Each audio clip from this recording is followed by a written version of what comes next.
Hi! Hello అండి. Welcome to హాష్కా foodie. పెద్దవాళ్ళ నుంచి చిన్నపిల్లల వరకు ఎంతో ఇష్టంగా తినేవి ఈవినింగ్ అయితే చల్ల పునుగులు, మార్నింగ్ అయితే బ్రేక్‌ఫాస్ట్‌గా మైసూర్ బోండా కదండీ!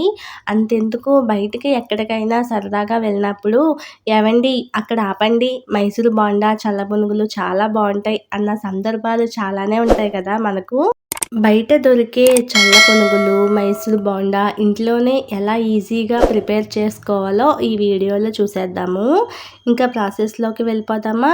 ఒక కప్పు గోధుమ పిండికి ఒక అరకప్పు దాకా పెరుగు తీసుకోవాలండి. ఒక స్పూన్ జీలకర్ర, 2 స్పూన్ల వరకు వరిపిండి తీసుకోవాలి. వరిపిండి ఎందుకు అంటే క్రిస్పీగా ఉంటుందండి.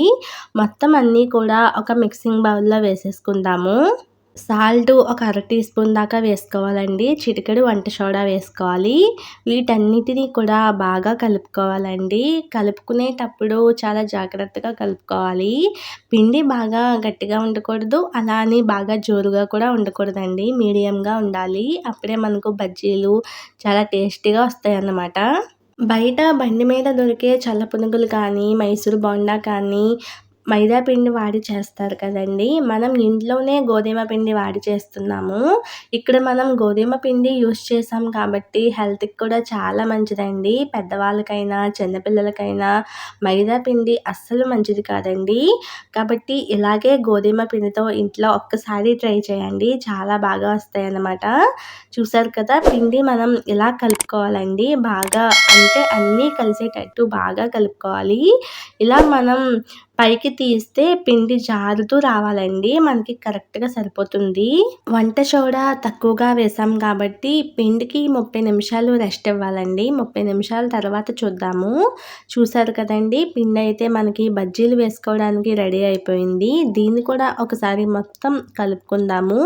ఇలా కలుపుకోవడం వల్ల సోడా అంతా కూడా బాగా కలుస్తుందండి పిండి మొత్తం.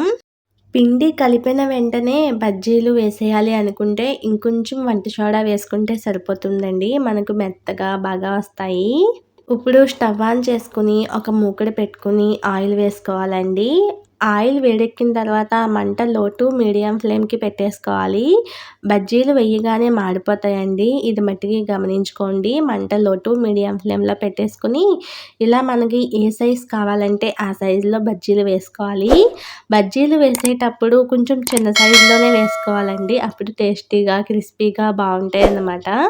ఇప్పుడు మనం వేసేది మైసూర్ బోండా అండి. ఇవి 2 వాయిలు వేసిన తర్వాత ఇంకో 2 వాయిలు చల్ల పునుగులుగా వేసుకోవచ్చు. మనం గోధుమ పిండి యూజ్ చేసాం కాబట్టి అస్సలు ఆయిలే లాగదండి. మీరు ఫస్ట్ నుంచి లాస్ట్ వరకు కూడా చూసినట్లయితే ఒక చుక్క ఆయిల్ కూడా లాగవు. చాలా టేస్టీగా, పర్ఫెక్ట్‌గా ఎంతో రుచిగా ఉంటాయండి. పిల్లలు, పెద్దవాళ్ళు చాలా ఇష్టంగా తింటారు. ఒకటికి 10, 15 తినేస్తారండి. అంత బావుంటాయన్నమాట.